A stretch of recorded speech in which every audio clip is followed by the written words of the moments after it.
and everyone says it's like, well, start a brag book, a smile file, but actually start it. So encourage your team members to do that because you don't have enough capacity to remember all of their wins. So it is actually a gift to the leader if your team is collecting the wins on their own behalf. My guest today is Lisa Bragg. Here's 3 facts that I think you should know about Lisa. 1, she's the author of Bragging Rights: How to Talk About Your Work Using Purposeful Self-Promotion. 2, after a career as a journalist, Lisa's been an entrepreneur for more than 16 years. And 3, Lisa's a mother, wife, and guardian of a 95-pound dog. Whew. And 2 rascally cats. Lisa Bragg, welcome to Your Intended Message. Thanks for having me, George. I'm really looking forward to our conversation today. Delighted to be talking with you today, in particular about your book, Bragging Rights, partly because bragging when I was a kid, it was a bad word. Oh, George, it's such a taboo topic. It really is. And that's why I really want us to start talking about it because, we are products of where we've come from. So a lot of us, our parents, it's the factory era. So they were taught to put your head down, do good work, and eventually someone will notice you. They've passed that on to us, but it comes from the factory era where we were cogs in a machine. And before that, we wanted to, just get a steady paycheck. But now I'm going to just quickly fast forward us. We're now in the information and imagination era, and we all know we compete and collaborate globally. So we need to shift the mindset of what bragging and self-promotion is to what it really needs to be. And I'll get up right off the top for our audience and for everyone. Bragging means to talk about your success with pride, and pride means self-love. And I believe we all need more of that self-love. But we get it confused with self-aggrandizement. And I think it's because self-aggrandizement is one of those mouthful words. It's a big word. So, and that means, that's the puffery, that ickiness that we think is bragging. That's the, oh, I'm better than you kind of attitude, which is not bragging. Bragging is really talking about your success. That's curious. That brings to mind recently I was talking to a group of colleagues, and we're telling a little bit about each other. And I pointed out that I'm a runner, and that I started running in high school on the cross country team. And the first race, and we ran around the blocks of the city, and we were geeky looking guys. And in the first race, I dropped out of. I failed to finish. It was a 6-mile race, and later in life, I continued to run, and people said, well, George, when are you going to run a marathon? Oh, I'll do it. I'll do it someday. And I'm proud to say that I have run. I've run actually 12 marathons in total. And I'm proud because I was that kid who dropped out of his first race. And yet now I'm proud of where I am here today. So, I failed back then. And I felt ashamed, Ooh, didn't finish the race. George didn't finish. But I've since run several marathons, including around the Hamilton Bay 6 times. I'm proud of that. And you should be. And how encouraging and how great that story is. It reminds us of so many things. So right away, we do fail and we don't achieve things, but that can be fuel for the future. So that's okay. And then also, hey, you know what? George can do it. Maybe I can do it too, because I failed once and, I really want to do running and he's doing it. So then I can do it. And when we see those moments and milestones along the way, it encourages other people to go along too. It's so often we don't talk about our stories. People don't know. And I challenge people all the time to say, if we all live to the ripe old age of 130, which I don't know if that's that extreme anymore, and you're talking to your grandchildren, your nieces and nephews, your friends and family that have gathered, and you're talking to them about your life and the legacy that you want, what would that be? And then start realizing we need to start talking about that today, what we want to be, and also what we've already done. We need to put it out there because, people are so good at writing obituaries. Here's all the great things that I did. And then it's like, well, who knew? And we want to change the conversation from who knew to what's next. So what's next for you, George? You've done these marathons. Will you do something else? Or how do I get there? And it opens up the conversations to say, yes, I too can do what you're doing. And it's not some mythical thing that only the utmost people can do. And so that's about to be celebrated for sure. So kudos to you.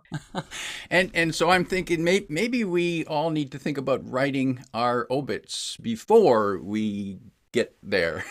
Yes. Yeah. It's one of the things in my book to do is talk about your obit and talk about leaving the legacy that you want to leave. Like, what is it that you want? And so write it from a place of celebration and let people know, hey, these are the things I've done. There's nothing worse than going through and hearing the eulogy at a funeral. And it's like, wow, that was so amazing. Gosh, I wish I'd asked her about that. But we don't talk about it because we are taught, zip it and keep it under wraps and, don't talk about your successes because then it's bad and it's boastful and you don't want to be bombastic. We want to, as humans though, know about successes. That's how we started. We didn't start just talking about failures. We also talked about success. Go here, go there. This is how you plant crops. We now talk so much about failures. I really want to change the conversation to talk about our wins and successes along the way so we can help each other. And I can see the positive benefit of talking about our success stories for our own personal mental health, for one thing, mental health and energy. Because if we only talk about the mistakes and the failures, then better not try. Just stay in bed. Oh, and so many of us, we're in this culture now of talk about your failures, show this and show that and show all the, we talk from wounds instead of scars. It's like, no, you have to watch that. And so many people aren't in a position to talk about all the failures all the time because they have not yet talked about their successes and they're so uncomfortable talking about their successes.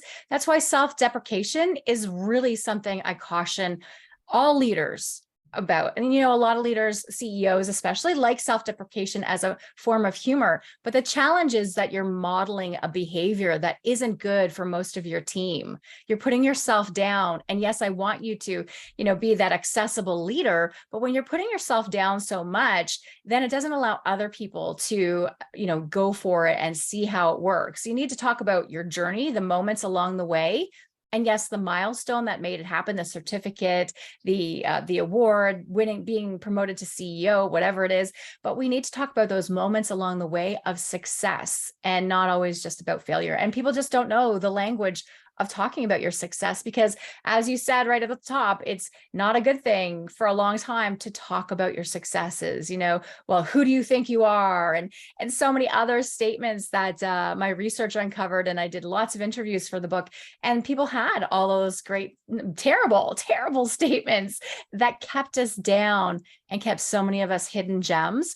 And that invisibility cloak, it's wearing thin. To get to your point about burnout, that's where so many of us feel we can't just give 100%. We have to give 150%. We have to be over prepared. We have to have everything ready. We have to give, 100% to get that other job, where really we probably only need to have about 60% of the qualifications to get that next job. And we've put these measures that are so high on ourselves, and we need to stop doing that. We need to say, yes, I'm already good enough, but I need to talk about my successes so that other people will know about it.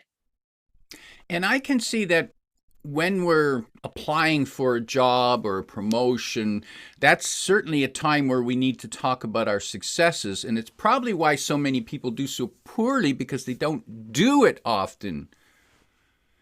Yeah, they don't do it enough. And, a lot of your teams, they leave your employment, they'll leave your organization because we are not taught to brag and have a conversation or culture of bragging within organizations. So the one time that everyone gets a pass to brag and self-promote is when you're looking for a job. So we pull out our CV, we do it, we make it all shiny and spiffy, and we remember all those things that we've done and all the things we forgot that we had done.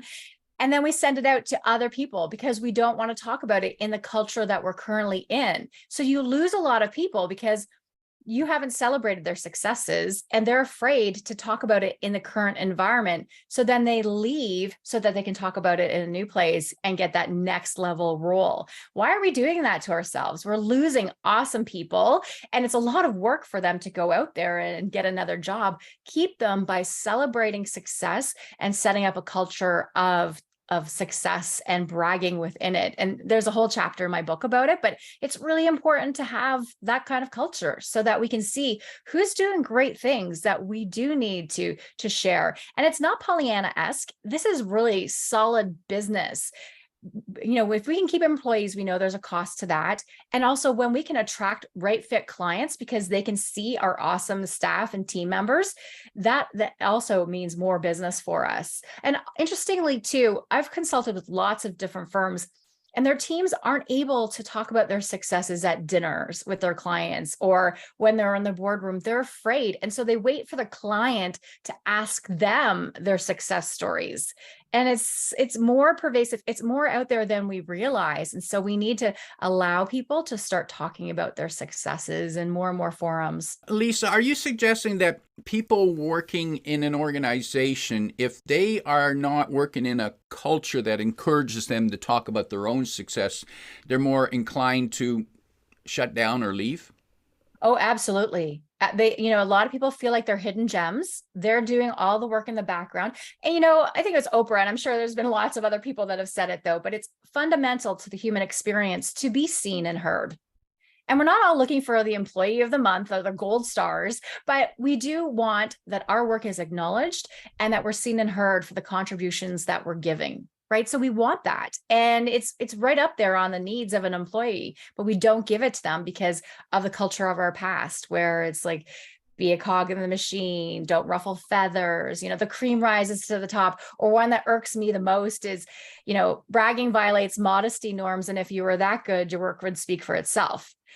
And that's from Adam Grant, who many of us know from his work. But that one, wow, that was fuel for my book. And I had a chance to ask him about that during the pandemic. And I said, hey, Adam, do you still stand by that? Especially knowing what the pandemic did to women in the workplace. So I asked him about, women of color, Black women, Indigenous women. Does he still stand by that saying? And he said, well, it's complicated, but yes, he does, because the research shows that bragging violates modesty norms and that women will be penalized. And so I said, well, the research, So we have to wait for the research to show that we should do something instead of all of us getting out there and starting to talk about our success so that we can change the culture. And then I also realized that the research is done on a very small demographic. And that's why I needed to conduct international research to realize this isn't, and George, you and I are in Canada, we're Canadians. And I thought originally it was a Canadian issue, and it's not. It is a global issue of people having a challenging time talking about themselves. And as we come together to collaborate more, some people are super good at it and they're really loud about it and they are the noise. And some of us are so quiet and so meek and shy and, culturally conditioned that we need to also, I'm not saying become loud and bombastic, but how do you become the beacon? So I can say, hey, George, here's how I'm here to serve. And then you're just like, oh, yes, we should partner together. And then we can change something. We can get more business together. We can build a business, whatever it is. So that's really what the book is about. It's not a me, look at me book. It's me in service of you. And that's a reframe for bragging, is that really it's about telling people how you're of service to other people.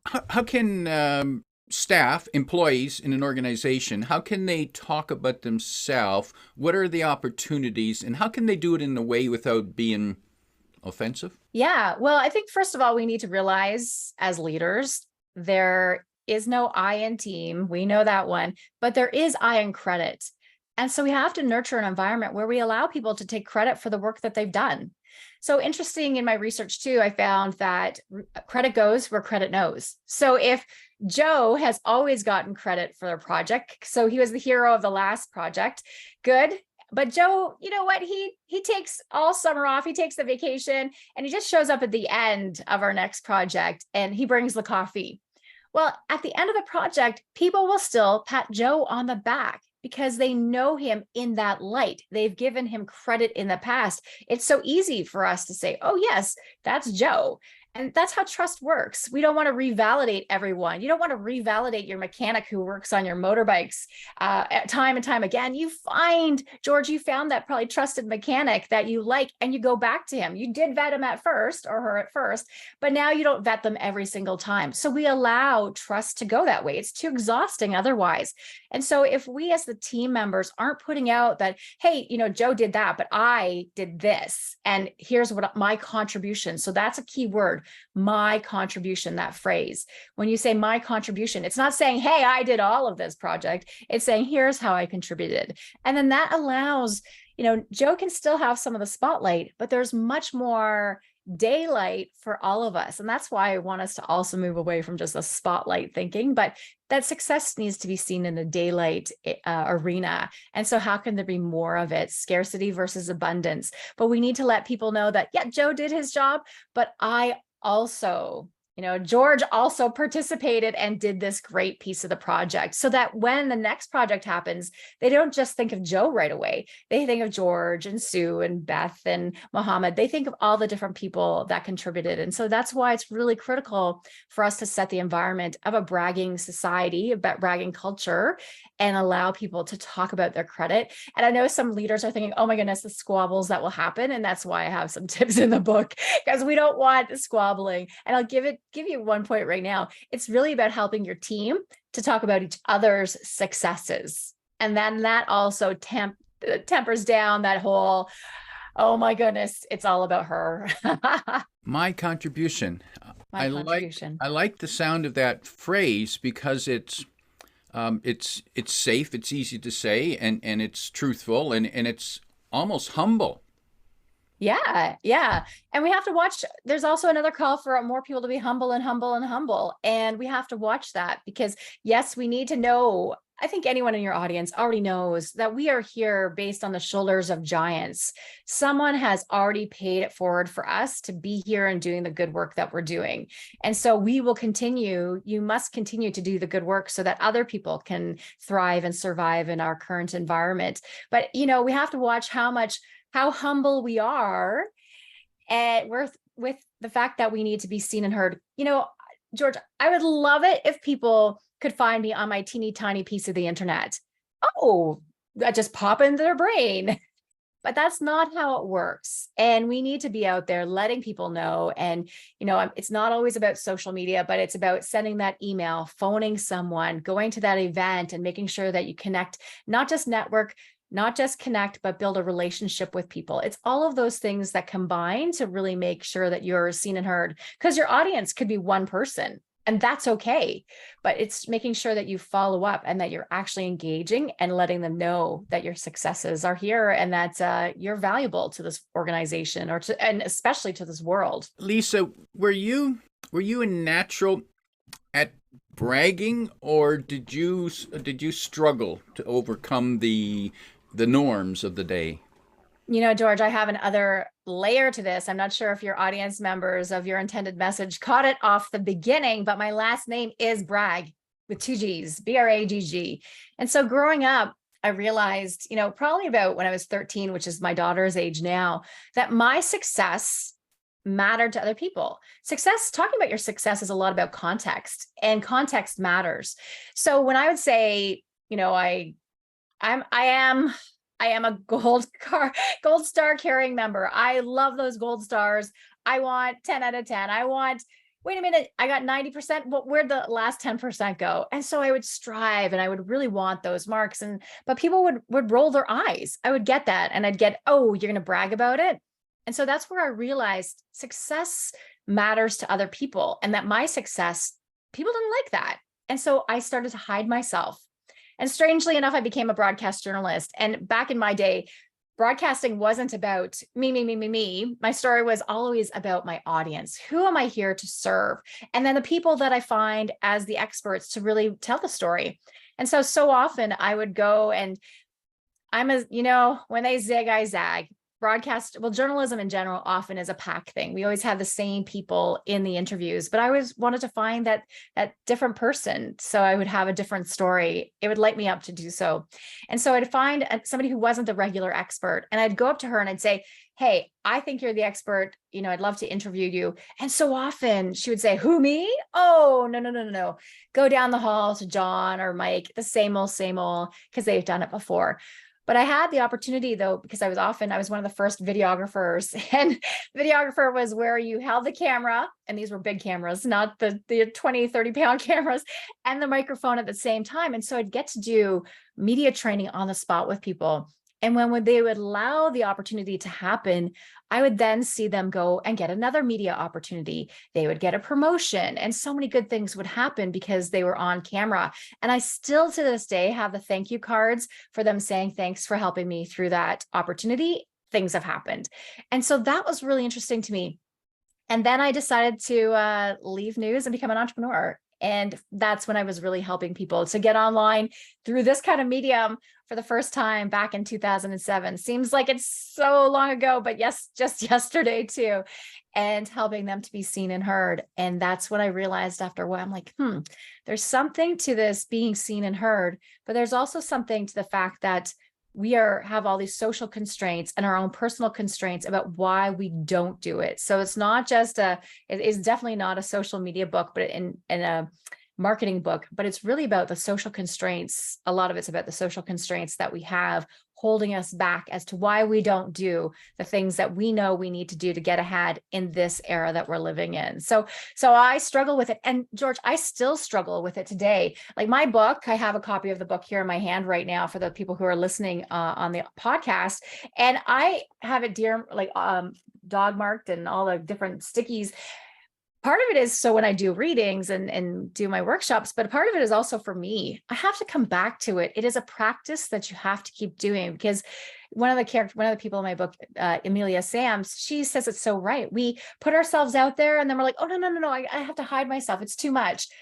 We have to keep coming back and practicing this muscle, making it stronger and stronger so that we feel comfortable and we're taking those steps of courage towards being seen and being heard and bragging in the right way so that more people can see us. So it is a practice and I struggle with it. But thankfully, though, my research also found that some of us get a pass. And because I'm now in the author category, I get a pass to talk about my successes and my work and letting it has been a bestseller. Like now that's okay.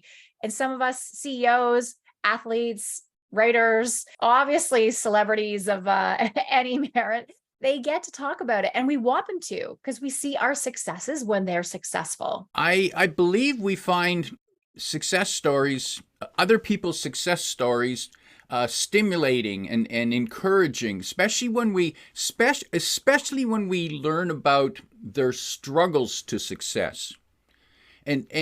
And so is that a key to when we talk about our success? Do we talk about the effort, the challenge, the struggle, the early mistakes? Is that part of our story?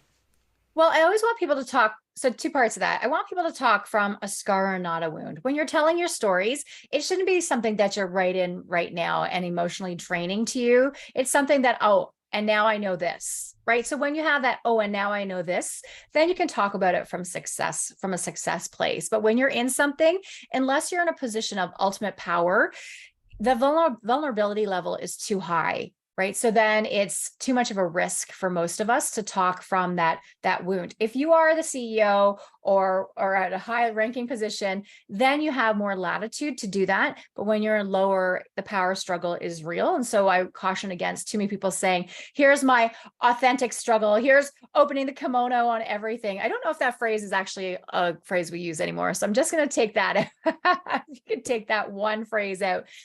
But it's not a place that we want to be showing ourselves in that light, unless you're in a position of power. So I'm concerned with that. The other point is that we need to, I lost my other point now too. And the second point I want to make is that we should be showing moments and not just milestones. So showing those moments along the way of the journey to where you want to go.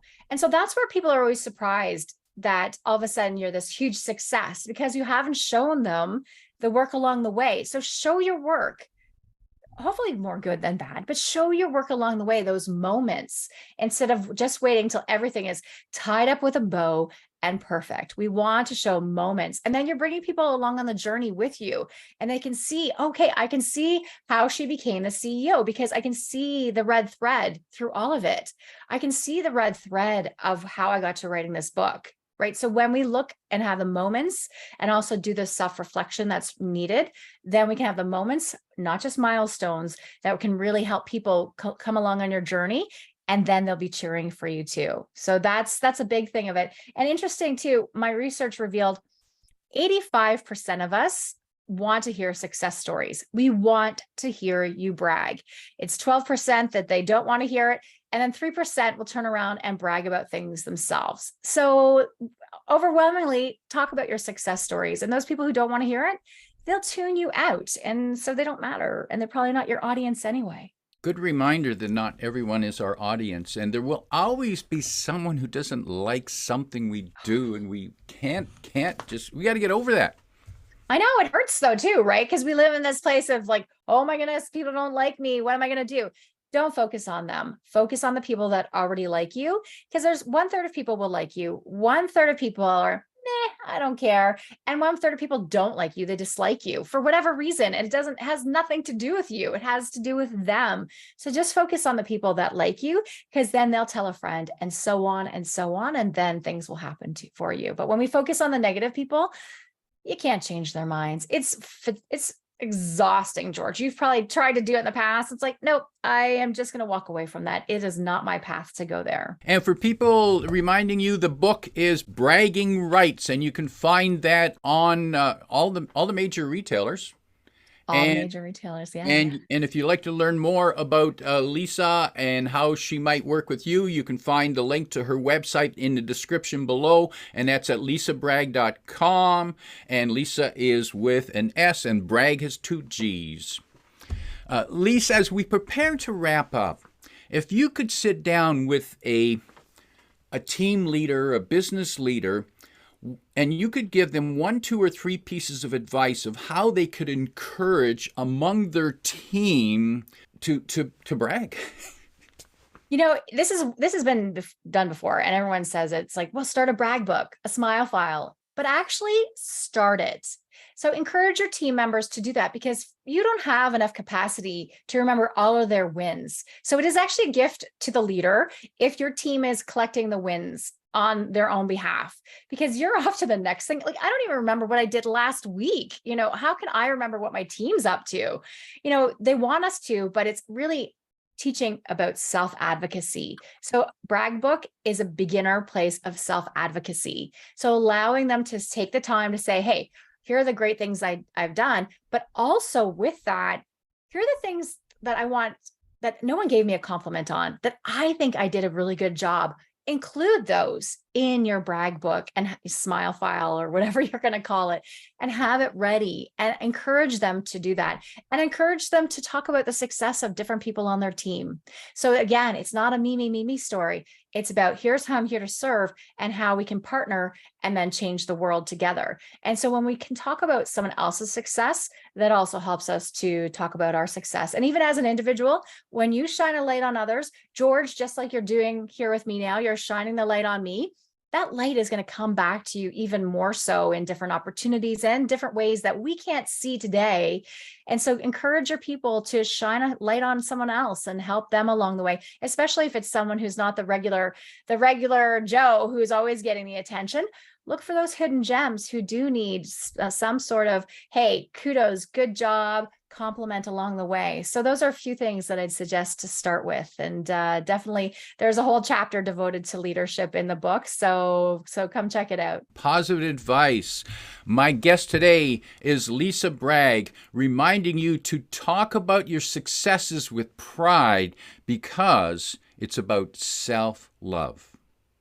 If you like what you heard, remember to like, comment, and share this podcast. Come back every week for more practical insights to help you convey your intended message. I'm your host, George Torok.